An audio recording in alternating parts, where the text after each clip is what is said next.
Help us help the pups! Yeah! Hi, we are the 4th grade Destination Imagination team. I'm Madison. I'm Rebecca. I'm Molly. I'm Joel. I'm Jason. I'm Anna. I'm Garrett. We are raising awareness and money for the Morrow County Dog Shelter. The dog shelter has been battling flood waters since 2011, when 3 dogs died during the flash flood. For the safety of the dogs, we need to build a new dog shelter in an area that does not flood. So please, Help us help the pups. How? What can we do? Free dog drown? Get real. You're only 4th graders. You're designing and building a new dog shelter? It really flooded? How deep? You can't just kill him anyway. calm down, and we will explain. First, you're right, we're only 4th graders, and we silly to think that we're going to design and build a new dog shelter. There are all sorts of laws and codes that go into designing a building. As a matter of fact, architect in our town, Jim Brooker, has already drawn up some preliminary plans for the new shelter, and the county has a few different places where they would like to build it. This is something the community has been working on since the first flooding in 2011. Excuse me, but the first floods weren't in 2011. Remember, Serena the dog warden told us they were in the mid-1980s. She didn't know much information about it because different people worked the dog shelter back then. You're right, I forgot about that. The Morrow County Dog Shelter cared for 376 dogs in 2013. They're a county-funded shelter and operate on a very limited budget. They take in strays and owner turn-ins. They only have 29 kennels and focus on adopting out the dogs they take in. They have one of the lowest rates of euthanasia in the state of Ohio. What's euthanasia? When a dog is put to sleep. So Morrow County is a no-kill shelter? Not exactly. Morrow County will only put dogs down if it's absolutely necessary. So now that you know about the dog shelter, let me tell you why we need your help. On February 28, 2011, a flash flood hit the Morrow County Dog Shelter. The fire department helped and were able to rescue 19 dogs, but sadly, 3 dogs, Artie, Cooper, and Jack, did not survive the flooding. Because of this flood, the shelter developed an evacuation plan.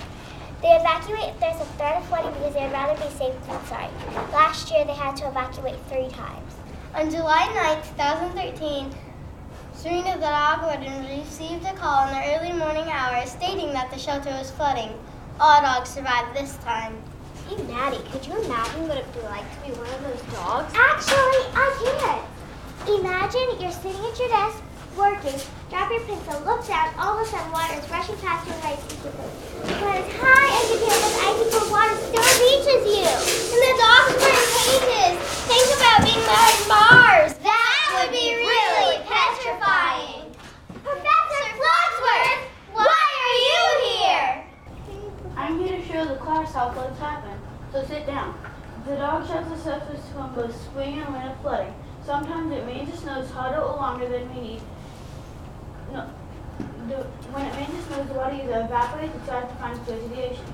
Sometimes it rains and snows harder or longer than we need, and this is when the flooding occurs. Oh man, my marker ran out. What happened to the other ones? Hey, remember our movie nights?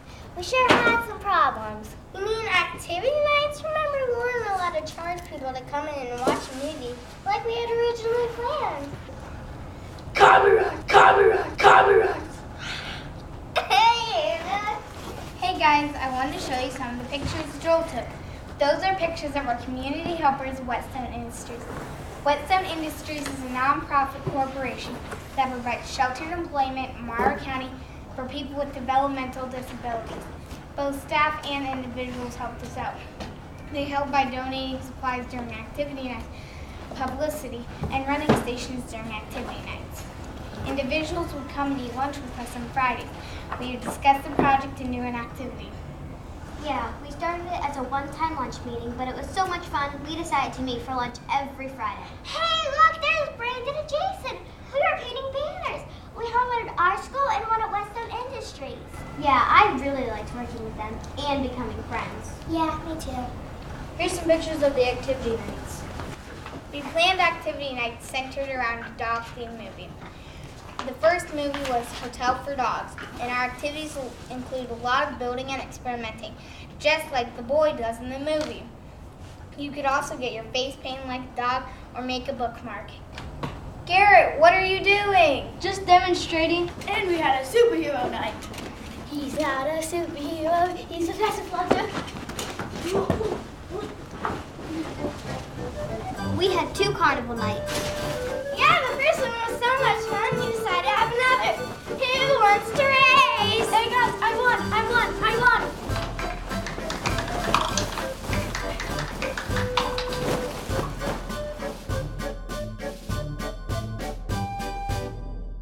Besides the activity nights, we've also been selling plush dogs, dog tags, and paper paw prints. The middle school, the high school, and Whetstone Industries have also been selling the paw prints. Remember, whoever sells the most, their principal has to have their face painted like a dog for the day. I think the elementary is winning so far. The students and teachers have been really great in helping us help the pups. Mrs. Macro's class even made chew toys for the dogs for Christmas. Can you believe all the teachers agreed to bake something for our bake sale? Hey, they're the only people who helped us out. Yeah, the Cub Scouts supplied the food and games for the carnivals, and the Girl Scouts colored bandanas for the dogs. And learn about the adults that ran the popcorn machine and took responsibility in the building when we did activity nights.